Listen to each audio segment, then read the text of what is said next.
Picnic trip total 800 ரூபா தான். அஸ்ஸலாமு அலைக்கும், welcome to Spice Slice. Budget டைட்னா ட்ரிப்பை கேன்சல் பண்ணாதீங்க. நீங்களும் இந்த மாதிரி ஒரு ட்ரிப்பை பிளான் பண்ணுங்க. 2 வண்டிக்கு பெட்ரோல் 150 ரூபாய் பெட்ரோல் போட்டுட்டு நேராக ஜடர்பாளையம் வந்தோம். ஜடர்பாளையத்துக்கு முன்னாடி வந்துட்டு மீனை க்ளீன் பண்ண சொல்லிட்டு ஊற வச்சுட்டு நாங்கள் வந்து டேரெக்டாக பிரேக்ஃபாஸ்ட் கம்மங்கூழ் குடிச்சிட்டு ஆற்றுக்கு வந்துட்டோம். ஆற்றுக்கு வந்தோடனே நல்லா விளையாடிட்டு நல்லா பசி எடுக்கிற வரைக்கும் விளையாடுவோம்.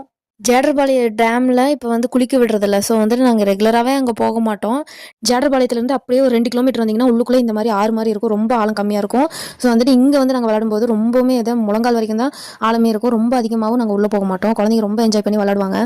மார்னிங் சாப்பாடு சாம்பார் செஞ்சு நான் எடுத்துகிட்டு வந்துடுவேன். எப்போவுமே ஃபுட்டு நாங்கள் வெளியே வாங்க மாட்டோம். காலையிலே நாங்கள் வரும்போதே மீன் சொன்னதுனால நல்லா ஊற வச்சிருப்பாங்க. ஸோ நாங்கள் ஃபோன் பண்ணோன்னே அவங்க வந்து வறுத்து வச்சிருவாங்க. நாங்கள் போனோடனே சூடாக வாங்கிட்டு வந்து நம்ம எடுத்துகிட்டு வந்த சாப்பாடு சாம்பார் அதோட மீன் வச்சு சாப்பிடும்போது அவ்வளோ டேஸ்ட்டாக இருக்கும். அல்ஹம்துலில்லாஹ். இந்த டேஸ்ட்டை நீங்கள் அதுவும் பிக்னிக் வரும்போது வெளியில் சாப்பிட்டா தான் நல்லாயிருக்கும். அதனால நம்ம ஹோம்மேட் ஃபுட்டு அது இல்லாமல் வெளியில் வாங்குற மீன் அவ்வளோ அருமையாக இருக்கும். எங்களுக்கு ஒன் டே ட்ரிப் 800 ரூபா ஆச்சு. 150 பெட்ரோலுக்கு 300 ரூபா, மீனுக்கு வந்துட்டு 400 ரூபா ஆச்சு. அது இல்லாமல் காலையில் பிரேக்ஃபாஸ்ட்டுக்கு வந்துட்டு 25 ரூபா கம்மங்கூழ் வந்து 4 குடிச்சோம். ஸோ வந்துட்டு 100 ரூபா. இந்த மாதிரி பட்ஜெட் போட்டு ட்ரிப் பிளான் பண்ணுங்க. மோர் வீடியோஸ்க்கு லைக் அண்ட் சப்ஸ்கிரைப் பண்ணி சப்போர்ட் பண்ணுங்க.